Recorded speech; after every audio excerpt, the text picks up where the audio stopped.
Good afternoon, Jaden. It's Steve.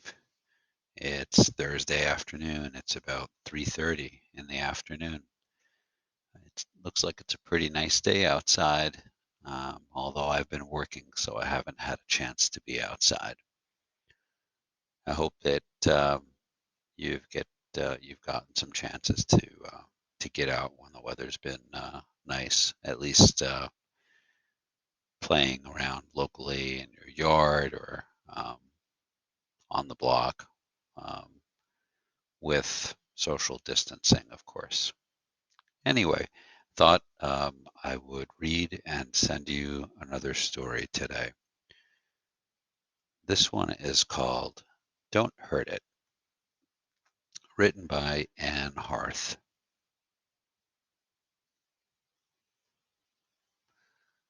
Flit, flap, flit. A moth fluttered against the inside of the window.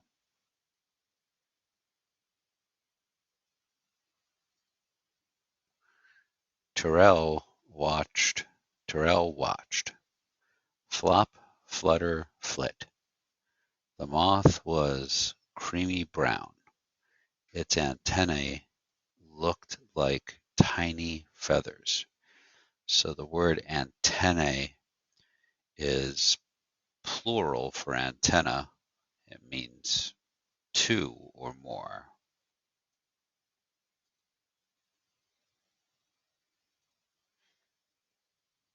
Calvin ran into the room looking for his shoes. What are you watching? He asked. Terrell pointed. A moth, Calvin said. I'll get rid of it. He raised his hand to slap the moth. Oh, and by the way, Jordan, before I go to the next page, please do feel free to read along with me. I know sometimes it's just nice to listen to stories if you want to do that, but it's also good for you to keep practicing your reading.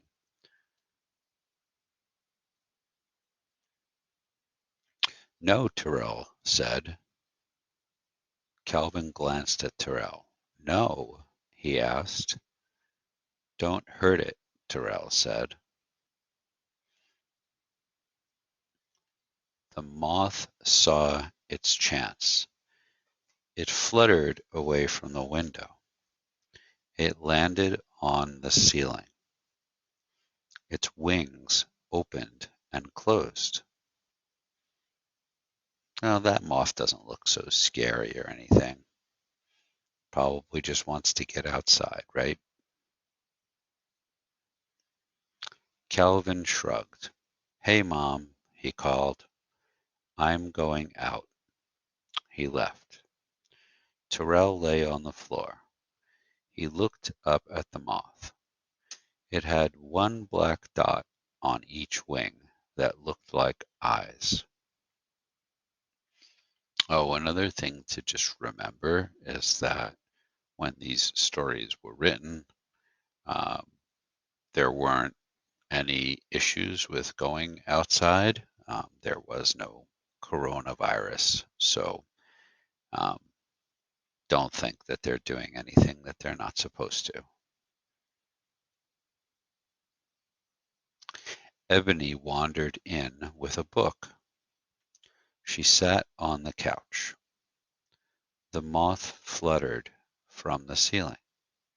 It fluttered over to Ebony's open book. Yuck!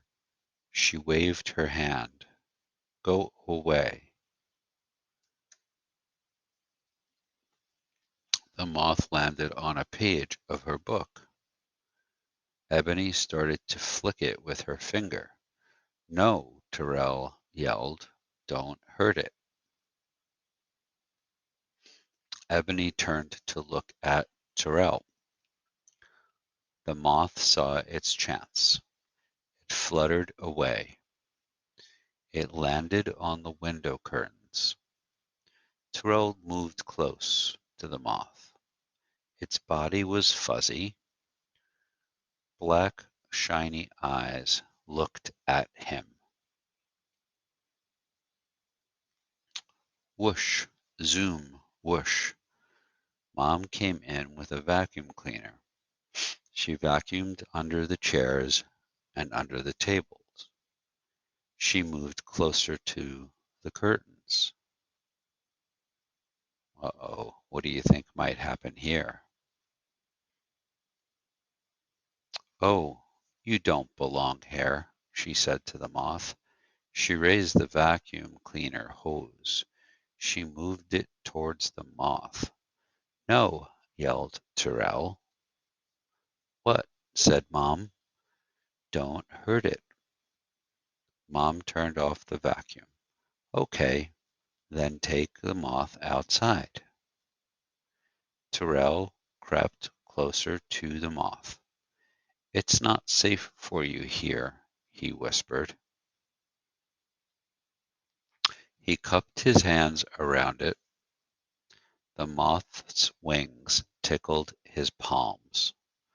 Tyrrell carried the moth downstairs and outside. He opened his hands to free the moth. The moth was still for a minute.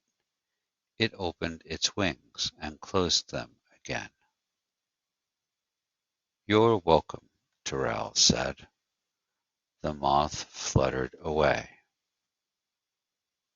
See, it's almost like the moth knew that Tyrrell was a friend and wasn't trying to hurt it. And so it took its time leaving. And maybe it even waved goodbye to him before it left.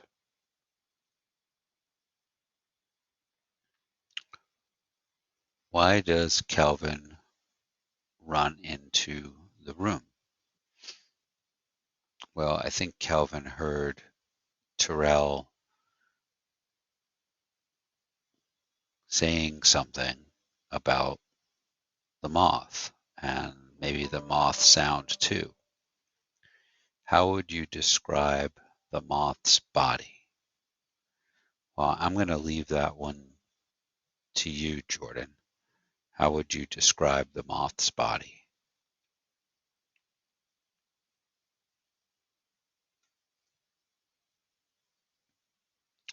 Who is the second person to almost hurt the moth?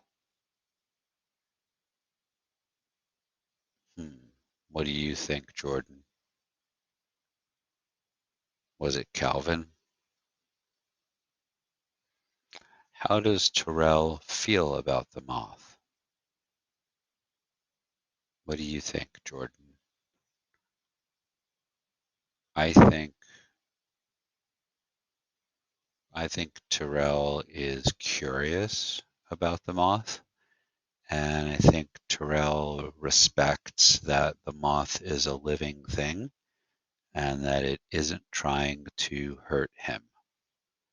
And he's actually studying the moth and trying to understand it. Okay, well, I hope that you and your family are doing well. And I'm hoping that you're getting these stories that I'm recording for you. And feel free to share them with, um, I believe you said, I can't remember if you said you had a younger or older sister. Trying to remember. But feel free to share with your sister, and I will record another one again in a few days. Okay, stay safe and have fun. Bye.